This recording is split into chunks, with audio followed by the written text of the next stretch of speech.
Você sabe a diferença do farisaísmo antigo para o farisaísmo atual? O farisaísmo moderno? Agora você vai ouvir a diferença do farisaísmo antigo para o farisaísmo moderno.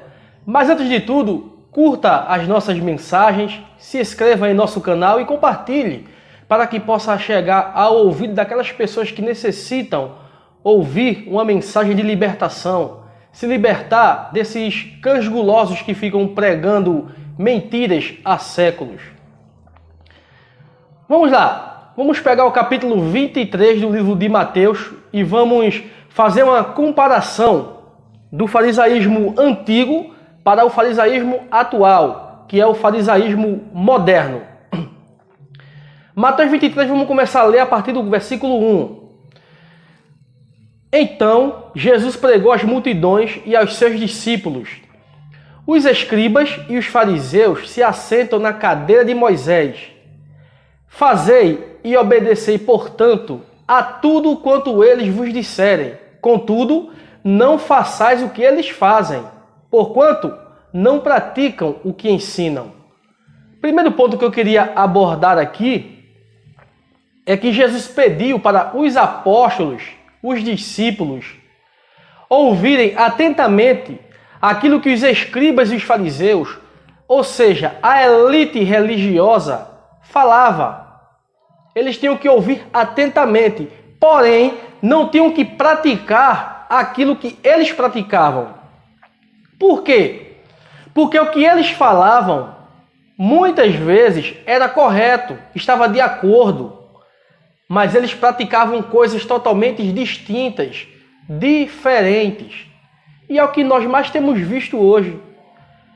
Muitos e muitos líderes religiosos colocam fardos em suas igrejas, colocam doutrinas pesadas em suas igrejas, falam coisas até bonitas, falam acerca do amor, mas não praticam nada disso que eles colocam sobre a igreja.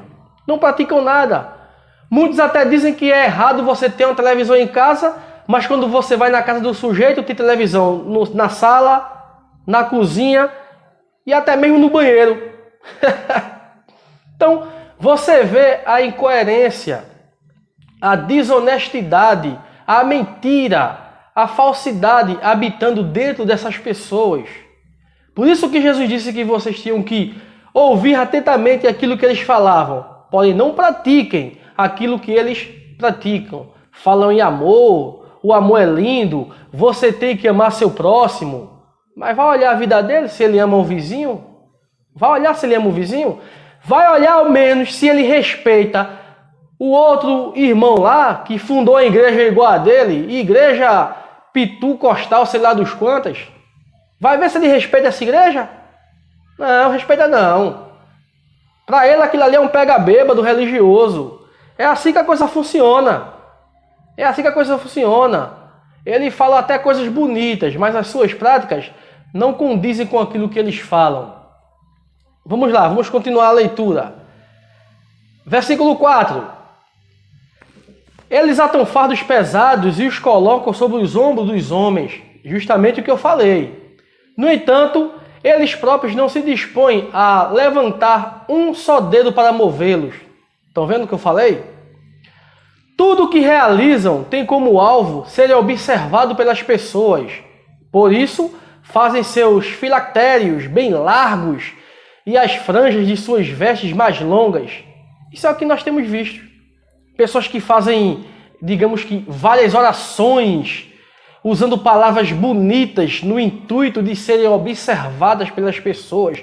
Olha como ele é um bom orador, como ele fala bonito, como ele ora bonito. Aí você vê as irmãs usando aqueles vestidos longos, a saia lá embaixo, a blusa lá em cima, aquela coisa linda, maravilhosa, que você olha assim, essa irmã é santa. Vai ver o coração dela. Vai. Procura saber se ela ama o próximo, se ela respeita o vizinho. Procura saber. Pisa no calo dela para tu ver a santidade que ela esconde dentro de si. Pisa. Ela muitas vezes coloca até um caixa de som na frente da sua casa e faz aquela zoada, aquele barulho pregando que Jesus é bom, o diabo não presta. Não respeita o vizinho de lado que muitas vezes chegou do serviço cansado, quer dialogar com sua esposa e não consegue por causa da zoada. Muitas vezes está com um filho enfermo, às vezes quer assistir um jornal e não consegue. Mas vai você, fala alto muitas vezes dentro de casa para ver o que ela vai falar? Vai você ligar o som alto para ouvir uma boa música, para ver o que ela vai falar de você? Vai dizer que é o diabo, que é o capeta, porque o diabo está na tua vida e isso e aquilo? Vai! Em nome de santidade, em nome da fé, em nome de Deus. É assim que a coisa funciona, meu irmão. É assim que a coisa funciona. Não existe diferença do farisaísmo antigo para o farisaísmo atual. É o mesmo farisaísmo, não muda nada. Vamos adiante. Amam o lugar de honra, versículo 6. Amam o lugar de honra nos banquetes e os primeiros assentos nas sinagogas. Veja que Jesus está praticamente condenando os primeiros assentos da sinagoga. O que é que você vê hoje? É cadeira no altar, naquilo que ele tem como santo. Ou seja, já ultrapassou aquilo que Jesus ensinou. Aí você raciocina, meu amado, se Jesus naquela época condenou os primeiros assentos, imagine o altar. É complicado, né? Eu acho que esse povo ele estuda a Bíblia de cabeça para baixo, feito morcego. Porque eu nunca vi praticar tanto o oposto daquilo que Jesus ensinou. Eu nunca vi um povo praticar tanto o oposto daquilo que Jesus ensinou. Chama-se sistema religioso. Você quer ver uma coisa? Vou sair um pouco desse texto para o capítulo 10 de Mateus. Jesus ensinando os seus apóstolos a evangelizar, e ele diz assim: quando você chegar numa casa para evangelizar, sauda aquela casa com a paz. Se naquela casa tiver paz, eles vão te dar paz. Se não tiver paz, sacode o pó da poeira e vai embora. O que é que Jesus está ensinando? Que vocês têm que dar paz a quem é crente, como eles fazem, ou a quem não é crente? Se você for observar, pegando no contexto atual, é óbvio. Aqui não é crente, porque ele está ensinando os discípulos a evangelizarem. Quando você chegar numa casa, dê a paz. Eles iam evangelizar quem era crente? É óbvio que não. Aí eu pergunto, por que a igreja pratica o oposto? Dá a paz a quem é crente e não dá a paz a quem não é crente, fazendo totalmente o oposto do que Jesus ensinou. Dá para entender um negócio desse? Dá não, meu irmão. Não dá para entender não. Esse povo, eles são contra os ensinamentos de Jesus. Jesus ensina uma coisa, eles praticam outra, totalmente diferente, quando você vai analisar a coisa pelo que está escrito na Bíblia. Então, se Jesus naquela época condenou os primeiros assentos, imagina o altar, o caboclo assentado, pagando de santo, muitas vezes cheio de pecado. Imagina. Mas vamos continuar. Gostam de ser cumprimentados nas praças e de serem pelas pessoas chamadas de rabi. Eles adoram de serem cumprimentados. Ah, o pastor fulano. Ah, esse aí é meu pastor.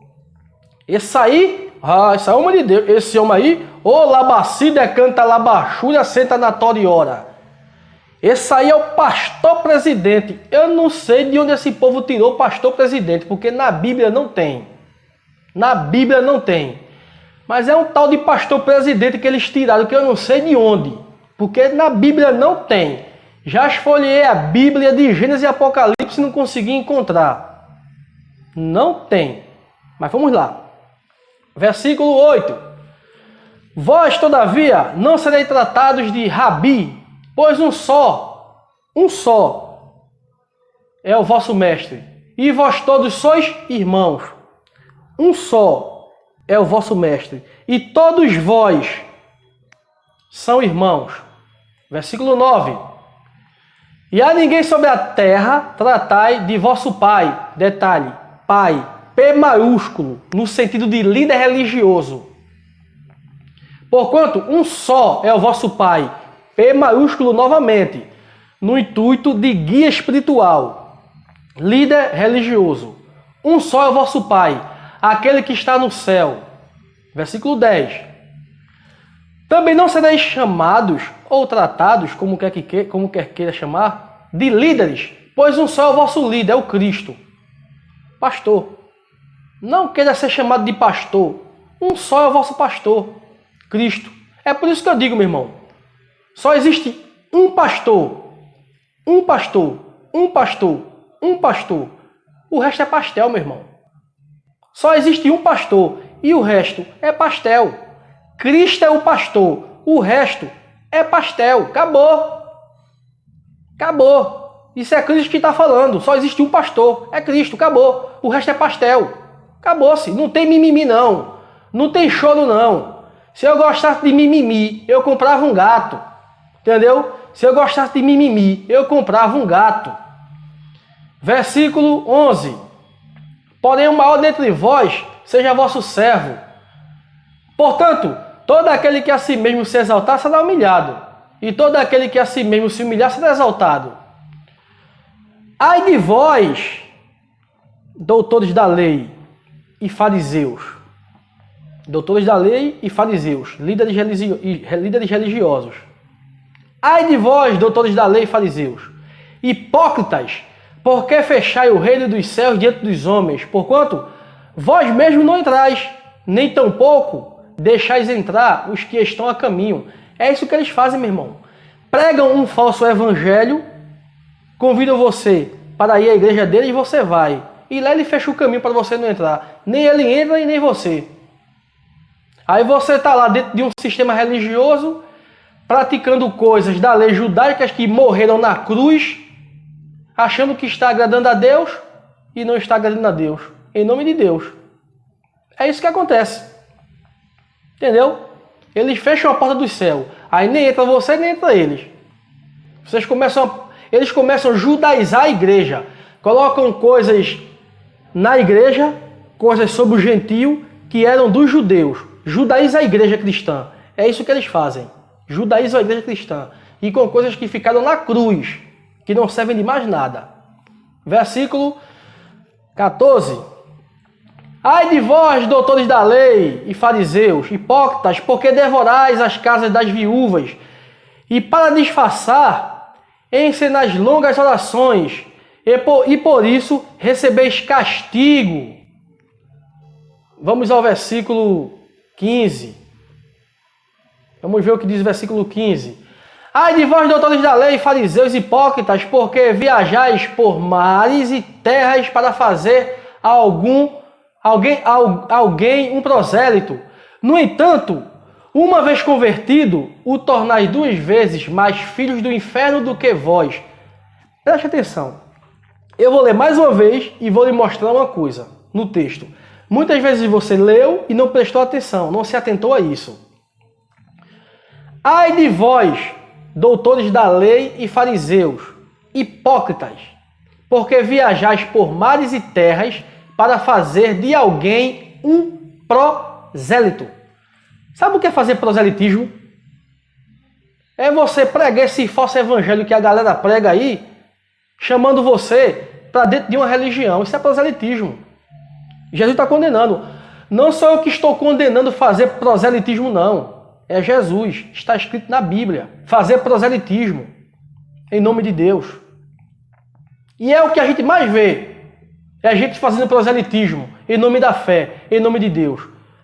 Eles pregam a Bíblia e automaticamente quer levar você para dentro de um curral chamado igreja. Que na verdade não é igreja. É um sistema religioso. Que na verdade a palavra igreja é chamados para fora. Mas eles fazem proselitismo chamando para dentro. Enquanto a palavra igreja é eclésia, chamados para fora, eles fazem proselitismo chamando para dentro. É isso que eles fazem. Proselitismo chamando para dentro. Enquanto Jesus pregou libertação, eles pregam escravidão religiosa. É assim que a coisa funciona, meu irmão. Jesus pregou libertação. Eles pregam escravidão religiosa. Liberte desse sistema, meu irmão. Saia fora, meu irmão. Jesus não pregou isso, não. Eu poderia ir adiante Leu 16, 17 e adiante, mas vou parar por aqui para que não fique muito longa, para que não fique muitas coisas. Passa fora, meu irmão. Você não tá vendo que isso aí é uma armação, isso é uma arapuca, meu irmão. Isso aí que esses caras fazem dentro do sistema religioso é o arapuca. Saia fora disso aí, meu irmão. Você não tá vendo que Jesus foi contra toda essa babuzeira que esse povo vive praticando aí? Jesus foi contra isso aí, meu irmão. Jesus nunca foi a favor disso. Esse pessoal é o anticristo em pessoa, meu irmão. É contra os ensinamentos de Cristo. Compartilha para que possa chegar a ouvir de outras pessoas e que Deus venha abrir o seu entendimento para que você venha sair e se libertar dessa arapuca.